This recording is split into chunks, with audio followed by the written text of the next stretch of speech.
Здравствуйте, дорогие зрители! Вы смотрите очередной выпуск подкаста «Здравое сомнение». Я Еркан Удербай, ведущий программы. Мой гость Куаныш Мукажанов, заместитель председателя правления компании «Казахэкспорт». И сегодня мы поговорим о том, что Казахстан экспортирует, как это у него получается и каковы вообще перспективы Казахстана как страны, которая что-то производит и продает другим странам. Добро пожаловать! Спасибо, что пришли. Расскажите, пожалуйста, я сегодня вот буквально прочитал статистику, что Казахстан нарастил экспорт в этом году больше, чем наполовину по сравнению с прошлым годом, с этим же периодом. Да. Что мы вообще производим и отправляем на экспорт? За первые 6 месяцев этого года экспорт составил 42 миллиарда. Торговая сальдо составила примерно половину, то есть около 20 миллиардов долларов. То есть мы экспортируем больше, чем импортируем, на 20 миллиардов долларов. Но около 30 только процентов из этого экспорта составляет обрабатывающий сектор. То есть все остальное, более 70%, это экспорт сырья. При этом из тех 12 миллиардов долларов обрабатывающего сектора только где-то 1/5, может быть 1/6 этого экспорта — это экспорт верхнего передела, то есть это экспорт готовой продукции, то есть с высокой добавленной стоимостью. И вот над этим надо работать нам, да, то есть что мы экспортируем из сырья, все знают. А вот часто, да, мои клиенты и обыватели, мои знакомые спрашивают и удивляются, что, например, мы экспортируем аккумуляторы, мы экспортируем трансформаторы. С недавних пор мы стали экспортерами автомобилей. Причем автомобили в том числе и с, скажем так, с мелкоузловой сборкой. Made in Казахстан. Мы в больших объемах экспортируем товары из пищевой отрасли, либо товары готовой продукции, сельскохозяйственные товары, да, например, овощи, фрукты. То есть они не подлежат переработке, то есть они не требуют переработки, они продаются сразу и размещаются на полках в торговых сетях, например, российских. Вот. Перечислять можно долго, но, тем не менее, хотелось бы больше. Да, и мы над этим работаем. Скажите, пожалуйста, как ваша компания над этим работает?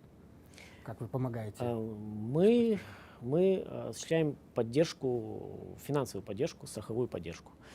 То есть все наши инструменты поддержки — это инструменты вокруг рисков.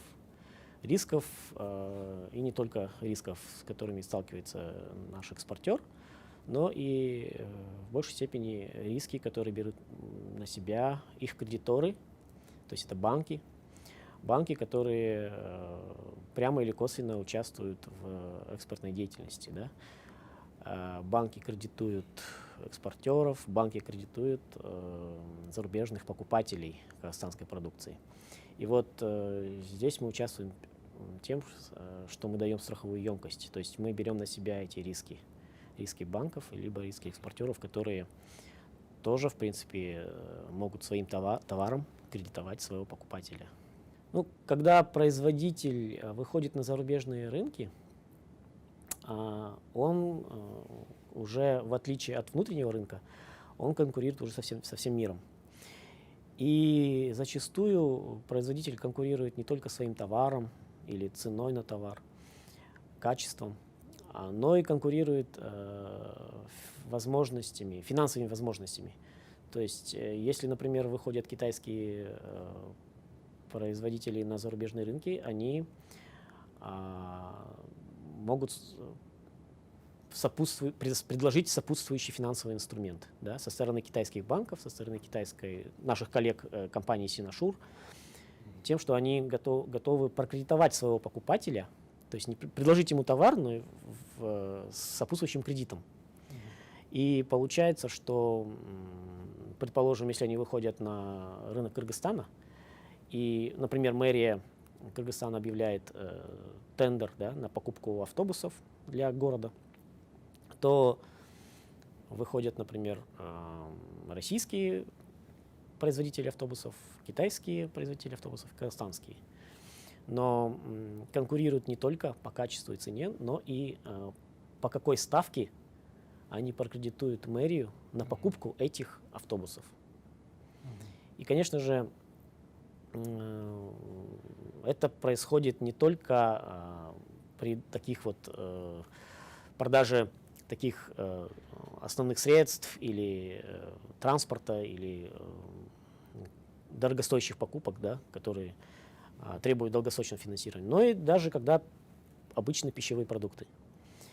То есть, если вы выйдете на российский рынок, то дистрибьюторы, которые хотят работать с вашим товаром, поставлять его, распространять его на российском рынке, 99% из них они просят отсрочку платежа. То есть они попросят, чтобы вы, как производитель, как поставщик, прокредитовали своим товаром их. Они возьмут у вас, например, фуру, например, кондитерских изделий, поставят ее в торговые сети, на полки, получат от торговых сетей потом спустя месяц оплату, и только потом с вами рассчитаются. И, конечно же, тогда вы рискуете, да, во-первых, рискуете тем, что с вами вовремя не расплатятся, во-вторых, это отвлекает у вас оборотный капитал. То есть, чем больше вы соглашаетесь продавать с отсрочкой платежа свой товар, тем больше у вас покупателей, тем больше у вас экспорта, но и тем больше у вас дебиторской задолженности. То есть вы уже произвели товар, поставили его, но еще не получили выручку, а вам дальше нужно работать, покупать сырье, платить заработную плату. И вот здесь Казахэкспорт помогает, во-первых, тем, что берет на себя эти риски по неоплате, во-вторых, решает вопрос с оборотным капиталом. Если говорить про пример с мэрией по автобусам, то мы готовы совместно с каким-либо казахстанским банком прокредитовать мэрию на то, чтобы она купила автобусы. Но при этом почему нужно государство? Потому что все-таки ставка должна быть конкурентоспособной, например, со ставкой китайских банков или со ставкой европейских банков, а они у них низкие. И вот над этим мы работаем. Да? То есть сейчас у нас на сегодняшний день 18 инструментов. Мы работаем над тем, чтобы еще создать новые. И на то, чтобы создать такой инструмент, как субсидирование ставки по торговому финансированию. А тем, кто хочет заняться импортозамещением, вы не помогаете? Мы напрямую нет, у нас нет такого мандата, но косвенно, да, то есть проекты, которые мы рассматриваем, а в том числе мы помогаем создавать производство, новые производства, да, у нас есть такой инструмент, как страхование проектного финансирования, то этот проект может быть как одновременно направлен на экспорт, но и одновременно на импортозамещение. То есть это, этому не мешает. Например, взять проекты, которые мы поддержали, возьмем, скоро запускается в Алматинской области новая крупная птицефабрика бройлерная. Она будет как раз-таки и на импортозамещение, и на экспорт ориентированность. Мы помогли построить теплицу 10 гектар в Актюбинске. И та теплица работает как на московский рынок, российский рынок, так и на внутренний рынок.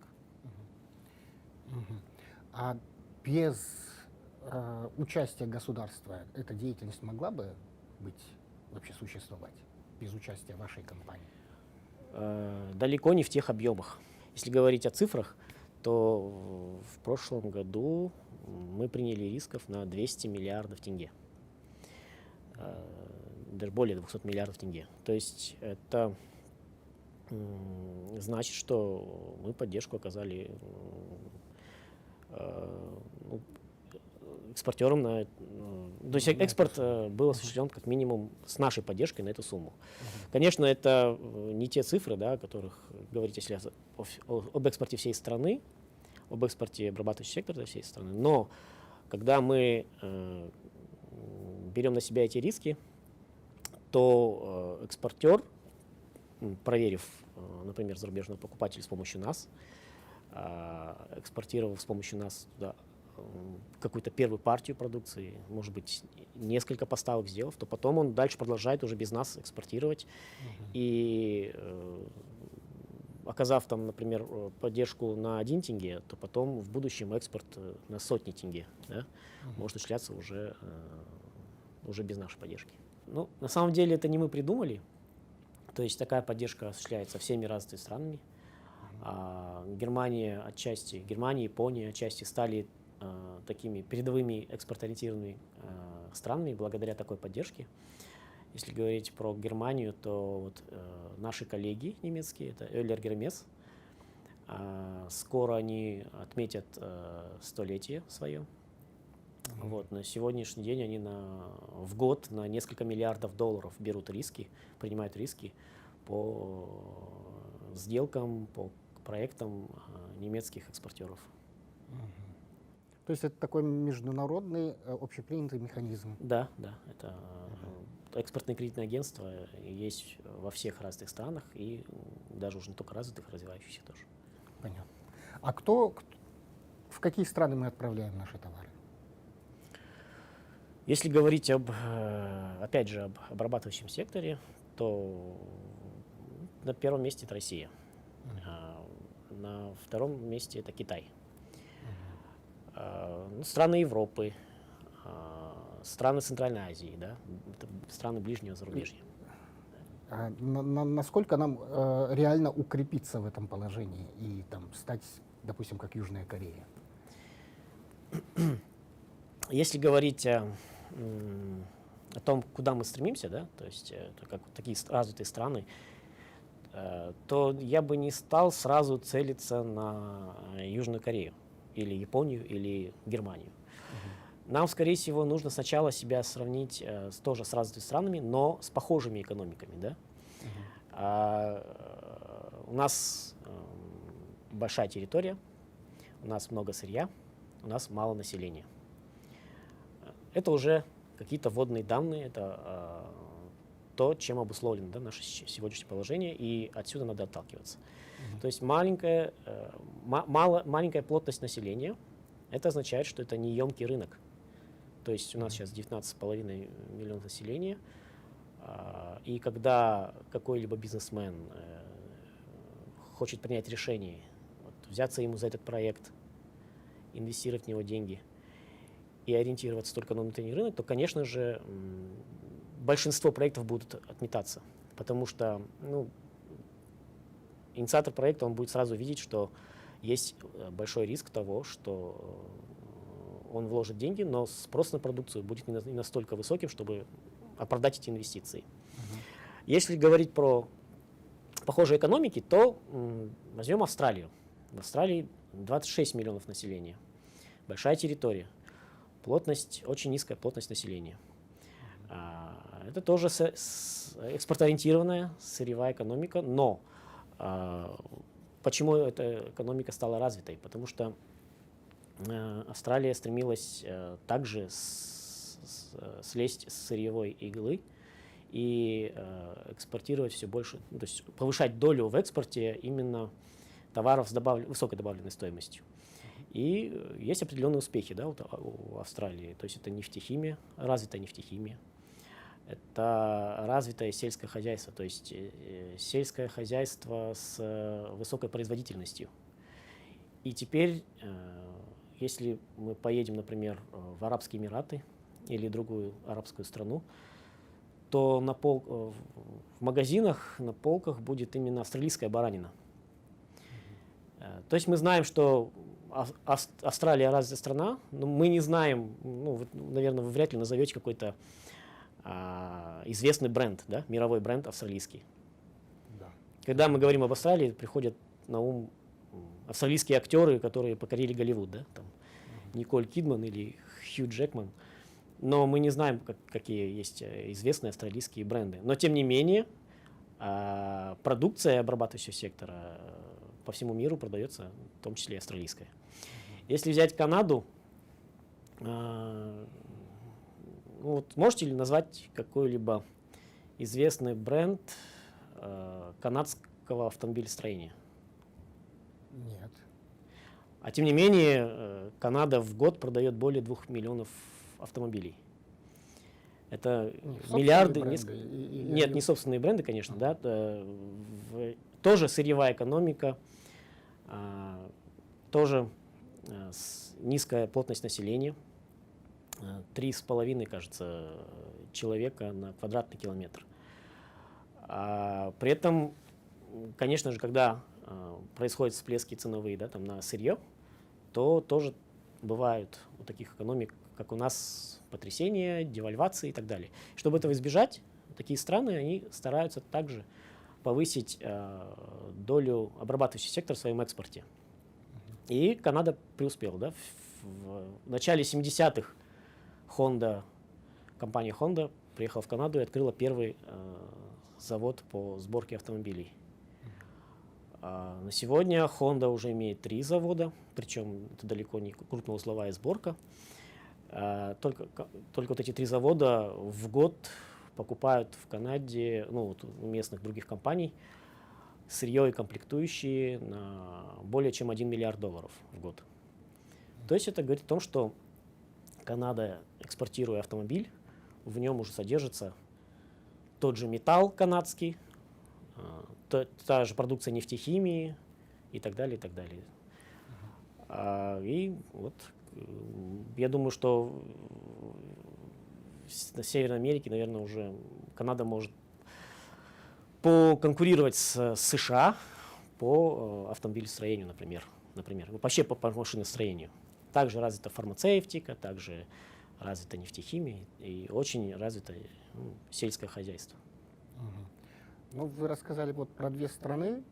Особенность их в том, что у них есть необъятный выход к морю, да, там, в любую сторону. Да, логистические преимущества есть, да, конечно. Вот Казахстан, ну, известно всем, да, зажатая страна, без выхода к морю. Вот насколько для нас реально повторить их опыт в этих условиях? Вот куда нам, как отправлять, каким транспортом пользоваться, чтобы у нас покупали?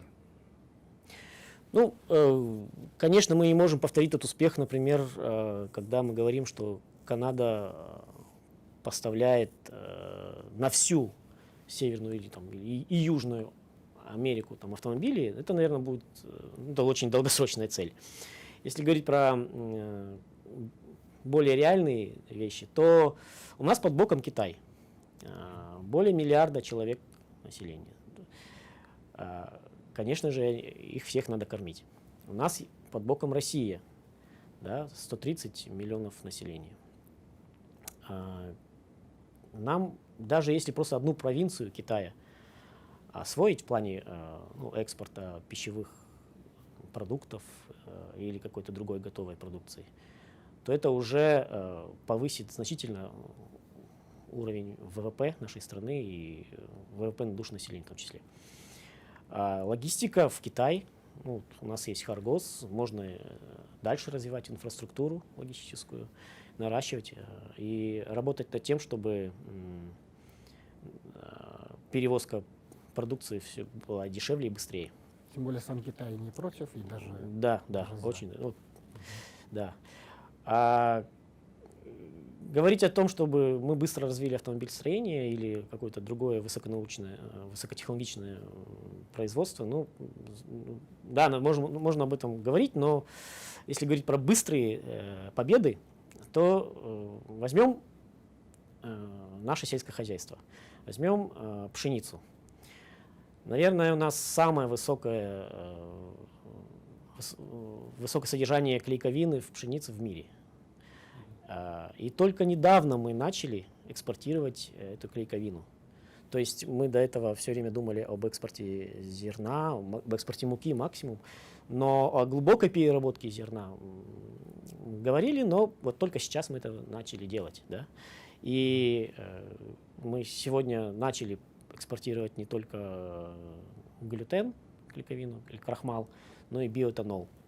И покупает это все Европа. То есть, несмотря на ту удаленность по логистике, это все-таки того стоит.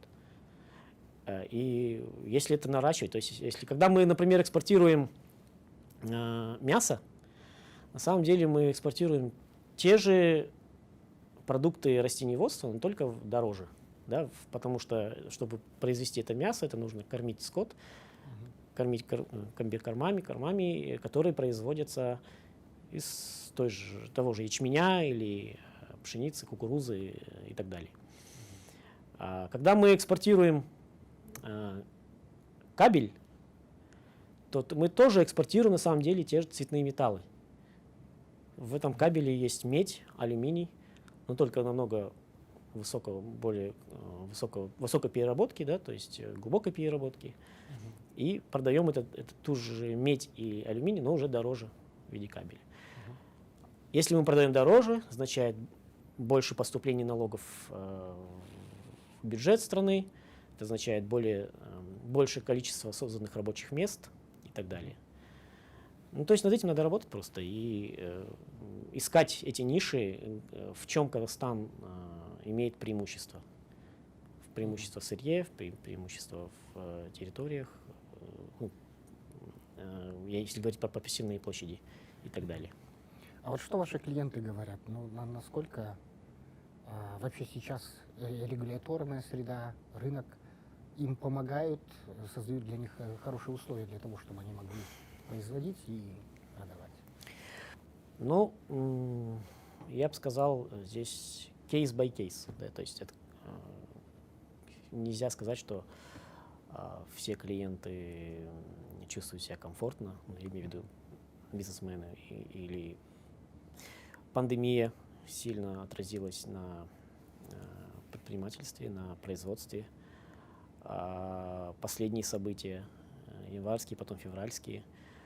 Кто-то, наоборот, сейчас чувствует позитив. Да? И вот недавно был в Павлодаре, несколько предприятий видят у себя новые возможности из-за того, что высокий курс рубля, он сделал конкурентоспособной их продукцию. И они ощущают повышенный спрос на свою продукцию со стороны России.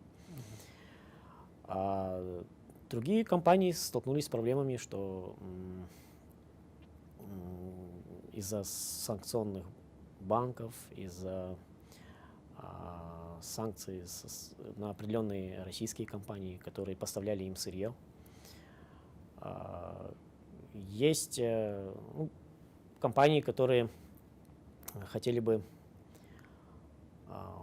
получить, например, доступ к дешевому финансированию, но не все это могут, не всем получают это дешевое финансирование. Высокие ставки на финансирование. Но в целом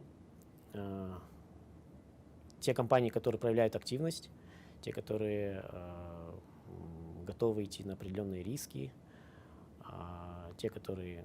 Есть даже те, кто проявляет агрессию, да, то есть агрессивно идут на зарубежные рынки. У них все получается, и они себя чувствуют комфортно. Ну и такой вопрос. Вот качество нашей продукции за рубежом насколько ценится? Насколько соответствует стандартам?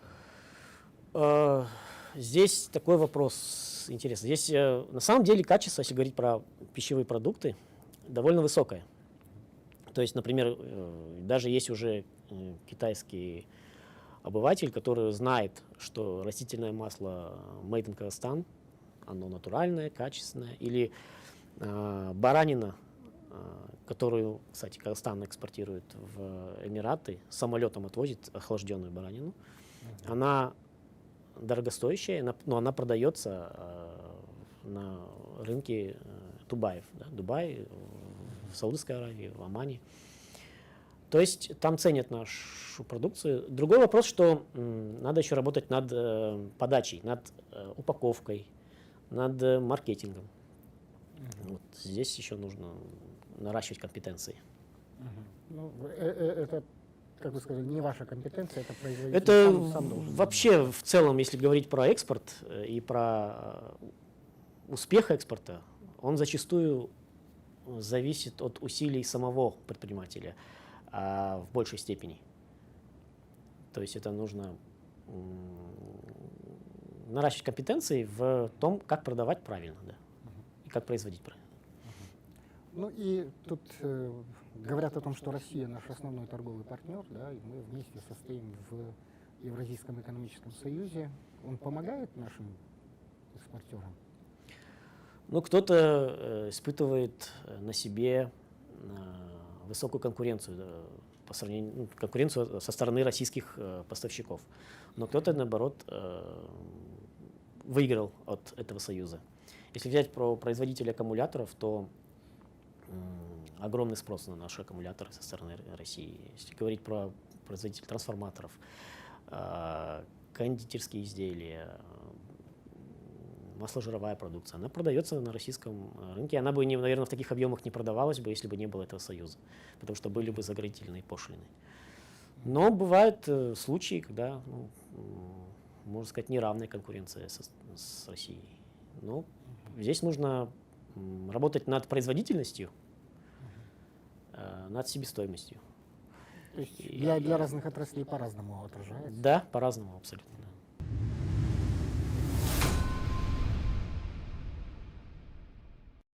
Недавно президент выступал, объявил новую экономическую политику, но вот я прочитал речь, ни разу не прозвучало в речи слово «экспорт».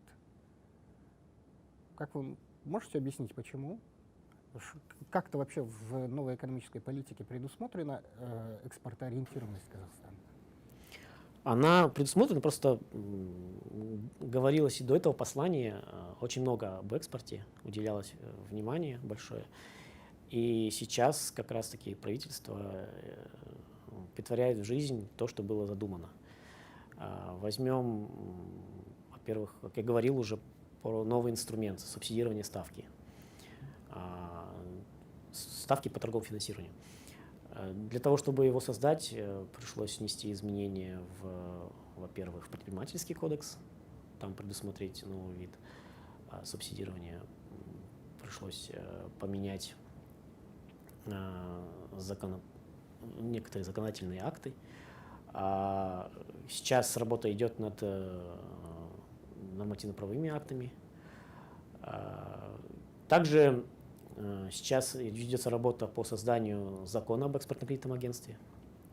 То есть, потому что сейчас Казахэкспорт работает по лицензии страховой деятельности, да, то есть мы считаемся страховой организацией, так как в мире в целом экспортное кредитное агентство, они хоть и де-факто страховые компании, но де-юре они все-таки работают по собственному закону и скажем так, не регулируются финансовым регулятором, потому что финансовый регулятор устанавливает все нормативы и правила работы для обычных стандартных страховых компаний, а они немножко не подходят под нас. Вот. И вот это все было ранее обговорено, в том числе и в указах президента, и сейчас это претворяется в жизнь. Поэтому, наверное, новое послание, я не могу, конечно, говорить за президента или за администрацию президента, но я так думаю, что вот это последнее послание президента, оно больше было акцентировано на социальные проблемы, социальные нужды. Вот. Об экспорте говорилось и до этого, и просто нужно теперь это все претворить в жизнь. Хорошо, спасибо вам большое, Куаныш, за беседу. Успехов вам в деятельности, успехов нашим экспортерам. Это было здравое мнение Куаныша Мукажанова, заместителя председателя правления компании «Казахэкспорт». Оставайтесь с нами, подписывайтесь, смотрите наш подкаст. Всего доброго.